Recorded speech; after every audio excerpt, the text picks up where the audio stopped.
Nice bit of trouser. Ooh, what an intro. Love it.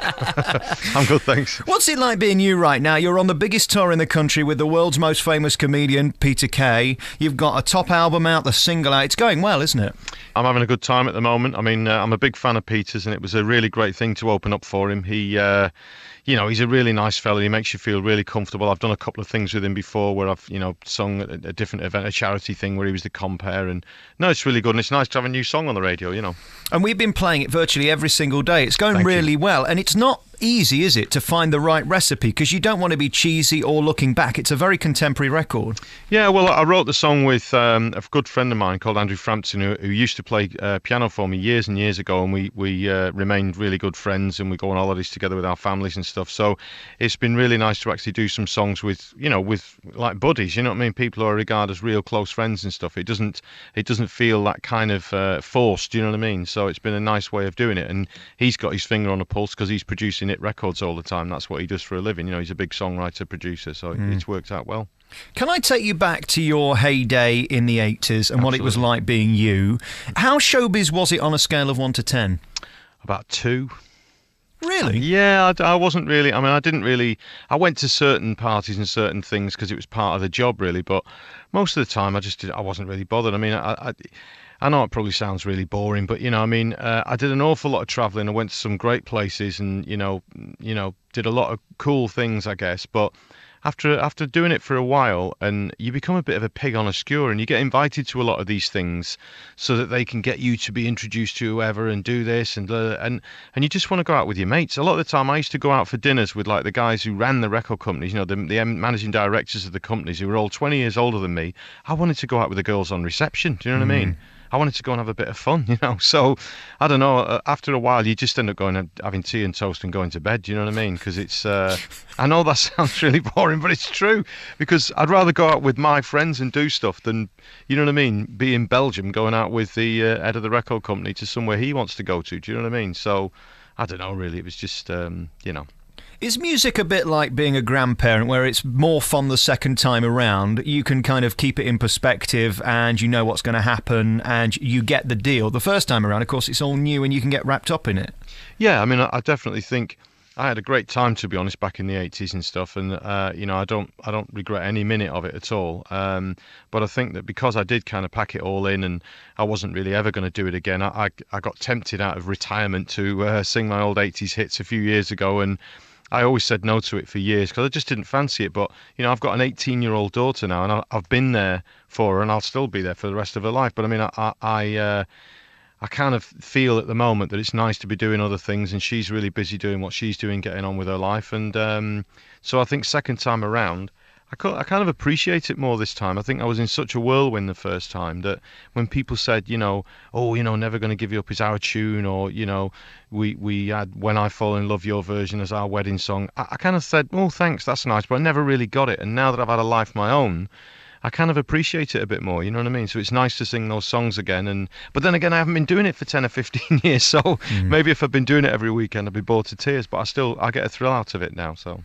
Does it ever become normal when you switch the radio on and you hear your biggest hit back in the 80s, or indeed your new single, Lights Out? Well, funnily enough, I heard Lights Out this morning on Radio 2, and that is Which a tingle. station? It was on Radio 2, BBC Radio 2. I've never heard of them. Are they any good? Yeah, they play some, all kinds of stuff. I'm surprised they're still going since I've been on the air, to be honest. Yeah, well, there you go.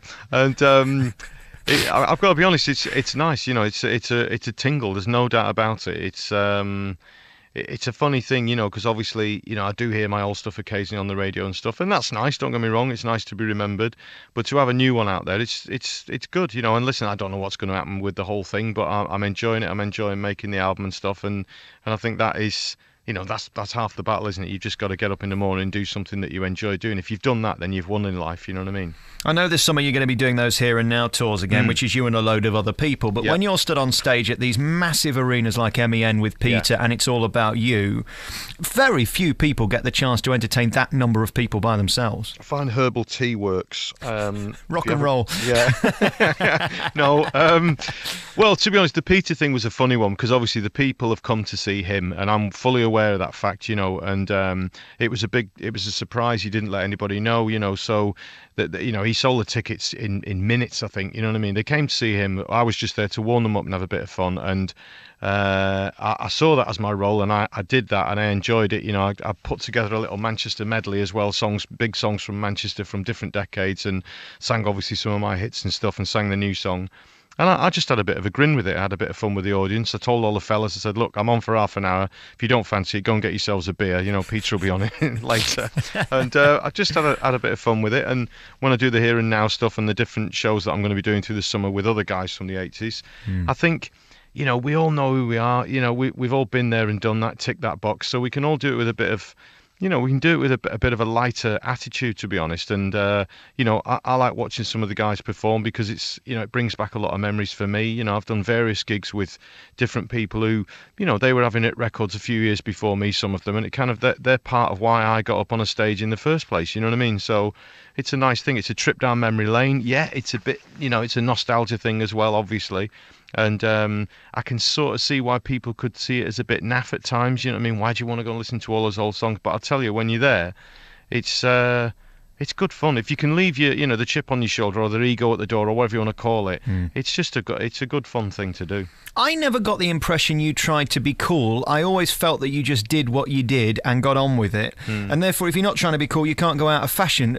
Was that ever an issue for you? Yeah, I mean, I think cool is a really hard... Some people either just are cool and some aren't, and I don't really put myself in a cool category necessarily, but I think, to be honest, the success that I had was built more around the fact that, people liked the tunes and they liked my voice, and, the people who did like those two things bought the records for that. I know obviously some of the ladies out there, might have had a picture of me on the wall occasionally, but I think it was more about the songs, to be honest. I really do. Because let's face it, I looked about 11 years old. You know what I mean? Red hair and freckles. I mean, come on, it's hardly the Nick Cayman sort of vibe. It's funny you should mention that. That Dave Spikey always calls me Rick whenever he comes into the studio. Hey. Apparently, you and I look alike. I don't know who should be more offended. Hey, listen, we've got to stick together. The fellas who look like us, you know what I mean? Salt of the earth, that's what we are. Can you, how do I say this without offending you or being outrageous on the radio? Just offend me. Well, is it possible, I mean, I don't know about this, but can you be in show business, look like you and I, and actually get the ladies? I have to fight them off, to be honest.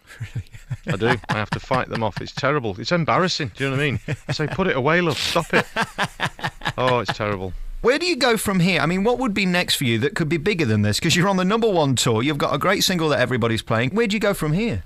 Well, the thing is, I'm enjoying it, like I said before, and I think it's a thrill for me to have a record on the radio again. It's a nice thing, that, to be honest, and I wasn't necessarily expecting to have that ever again.